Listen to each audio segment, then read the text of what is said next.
예배에 임하는 나의 모습은 어떠합니까? 오늘의 말씀은 고린도전서 11장 2절에서 16절입니다. 말씀 살펴보기.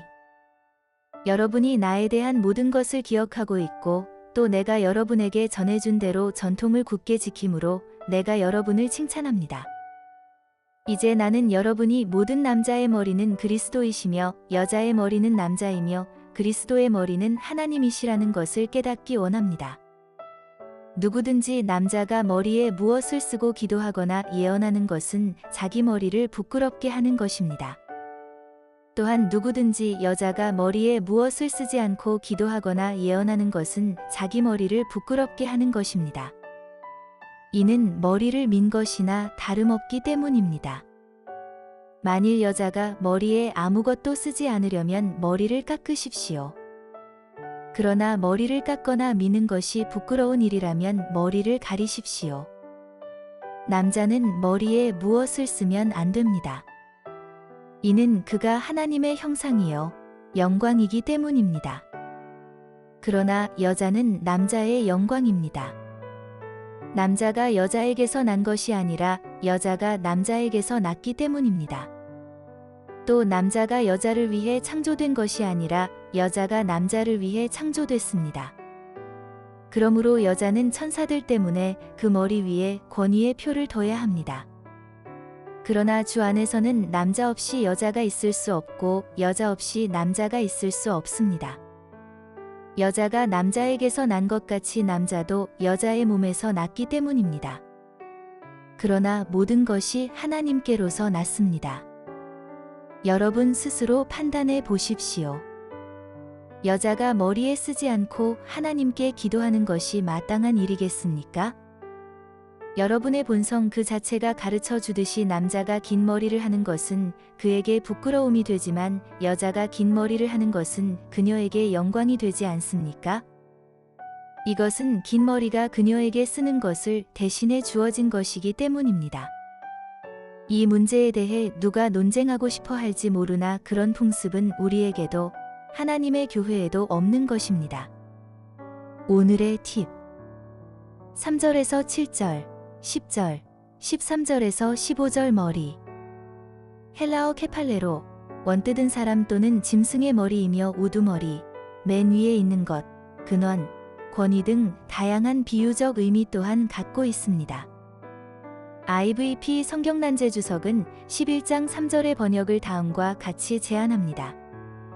나는 너희가 그리스도가 남자의 근원이요 남자는 여자의 근원이며 하나님이 그리스도의 근원이심을 이해하길 원한다.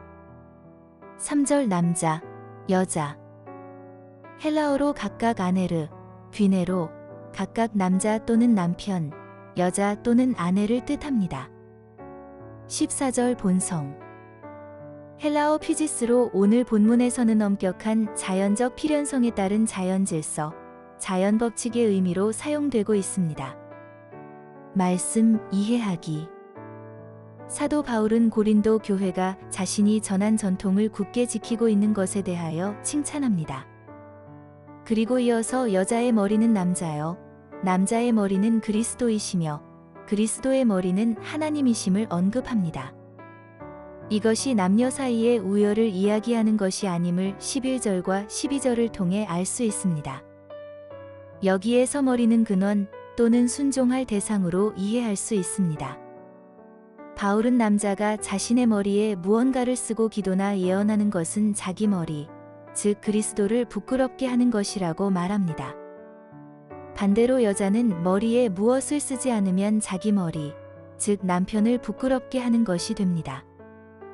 여자가 머리를 미는 것은 로마법으로 간음죄에 대한 형벌이었을 정도로 수치스러운 일이었는데 바울은 예배할 때 여자가 머리 가리개를 하지 않는 것은 이처럼 부끄러운 일이라고 이야기합니다. 그리고 무언가를 쓰지 않을 거면 차라리 머리를 깎거나 밀라고 하면서 이것이 부끄러운 일인 줄 안다면 머리를 가려야 한다고 강하게 말합니다. 반면에 남자는 머리를 가리면 안 됩니다. 남자는 하나님의 형상이자 영광이기 때문입니다. 바울은 창조 때의 이야기, 즉 하나님께서 남자를 먼저 만드시고 그 남자로부터 여자를 창조하신 역사를 언급하면서 아내는 머리를 가림으로써 자신이 남편의 권위 아래 있음을 드러내는 것이 옳다고 말합니다. 그리고 세상의 자연 질서 내에서도 남자는 짧은 머리, 여자는 긴 머리를 하는 것이 마땅하다고 합니다. 11장부터는 예배와 관련된 다양한 문제가 다뤄집니다.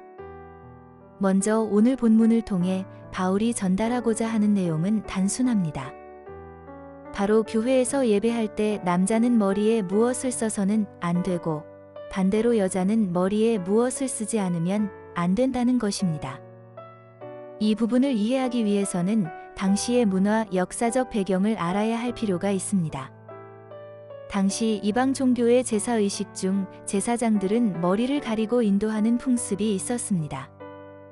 그리고 여인들은 자신이 유부녀임을 나타내는 사회적 표시로 머리를 가렸고 이때 사용하는 스카프는 겸손과 순결을 상징했습니다.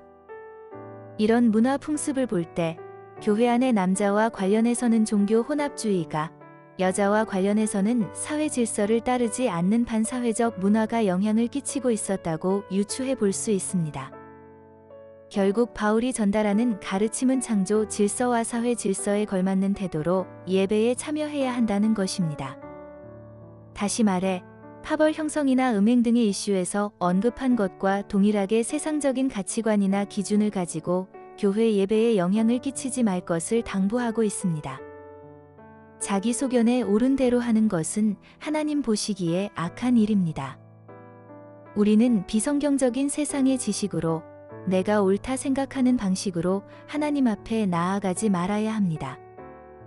예배드리는 그 자체보다 중요한 것은 어떻게, 어떤 마음과 태도로 예배하는가입니다. 그리고 예배에 임하는 우리의 모습이 다른 사람에게 덕이 되는지 살피는 것 또한 중요합니다. 말씀 따라 살아가기. 예배 때 나의 모습이 혹시 다른 지체에게, 특히 믿음이 연약한 지체에게 걸림을 주지는 않는지 자신의 태도와 모습을 점검합시다. 말씀대로 기도하기.